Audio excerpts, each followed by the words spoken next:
तुम कब तक मौन रहोगे? तुम कब तक भविष्य को अनदेखा करोगे? तुम्हें कब तक राजनीतिक हवस रोनती रहेगी? तुम कब तक देश को यूं ही नफरत की राजनीति में झुलसने दोगे? तुम कब तक झूठ कपट के हवाले होने दोगे देश को? ये कुछ कठोर प्रश्न है हमारे सामने, जिसे आज हमें ईमानदारी से जवाब देना होगा। आज यहां इकट्ठा होना एक राजनीतिक औपचारिकता और कर्तव्य नहीं है। एक ये प्रश्न है जो हमसे जागरूक नागरिक के दिल में एक आग और विद्रोह की तरह धड़क रहा है कि हम कहां खड़े और किस दिशा में जाएंगे। समय का चक्र हमसे पूछ रहा है, क्या तुम तैयार हो? यही सवाल आजादी के समय स्वतंत्रता सेनानियों के सामने खड़ा था। यही सवाल 1971 की जंग में सैनिकों के सामने खड़ा था, और आज 2025 में यही सवाल हमारे सामने पुनः खड़ा है। राष्ट्र की चेतना एक निर्णायक मोड़ पर खड़ी है, जहां पर संघर्ष धर्म है, संकल्प हमारा कर्तव्य है, और मैं आपको कहना चाहती हूं, मौन अपराध है। हमें तय करना है कि हम इतिहास के दर्शक बनेंगे या उसके निर्माता। भारत एक ऐसे मोड़ पर खड़ा है जहां दीप बुझने लगे हैं, संकल्पों की आस्था दरकने लगी है, मंचों पे से आदर्शों के भाषण के पीछे आत्मा मौन होती जा रही है। बदलता स्वरूप राजनीति का ऐसा प्रतीत होता है जैसे मानो एक मृत तृष्णा बनती जा रही है, जहां पर हर कोई दौड़ रहा है लेकिन पानी कहीं नहीं है। हमारे सामने भले ही बंदूक और बारूद की चुनौती आज खड़ी नहीं हो, लेकिन यह समय कम खतरनाक नहीं है, और हमें तय करना है कि आने वाले इसमें हम इस संघर्ष की आवाज बन पाएंगे कि नहीं बन पाएंगे।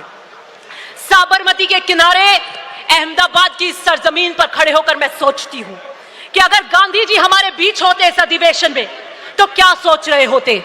मुझे लगता है वो इस नए भारत को देखकर फफक फफक कर रो रहे होते, और वो कहते हैं कि वो भारत नहीं है जिसे मैंने देखा हो। इस भारत को देखकर उनका मन बहुत व्यथित होता।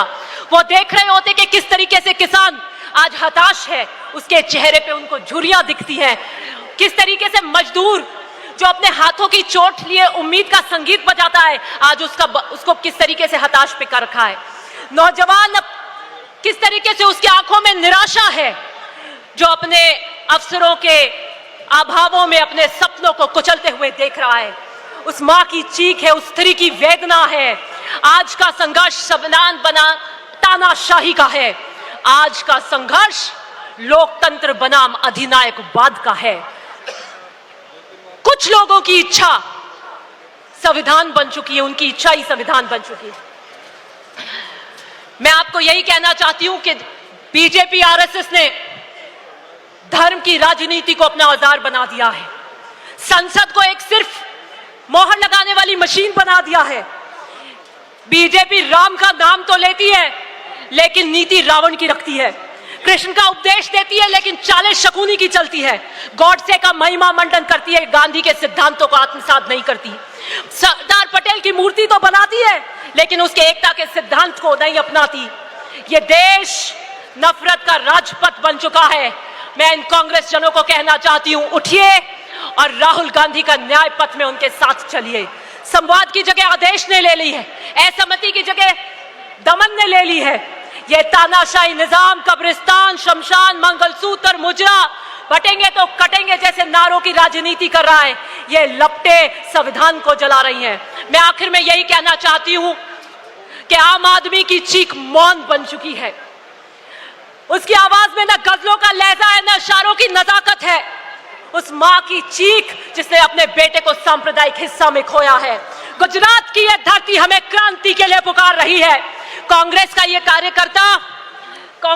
कार्यकर्ता बापू की अहिंसा का संकल्प है, नेहरू का विजन है, सरदार पटेल का लौह संकल्प है, लाल बहादुर शास्त्री की सादगी है, इंदिरा गांधी का साहस है, राजीव गांधी का बलिदान है, सोनिया गांधी का संघर्ष है, और राहुल गांधी का धैर्य है।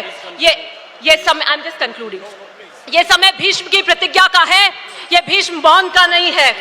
आइए चलिए और राहुल गांधी जी के इस न्याय पथ में उनके साथ कंधे से कंधा मिलाकर चलिए। बहुत बहुत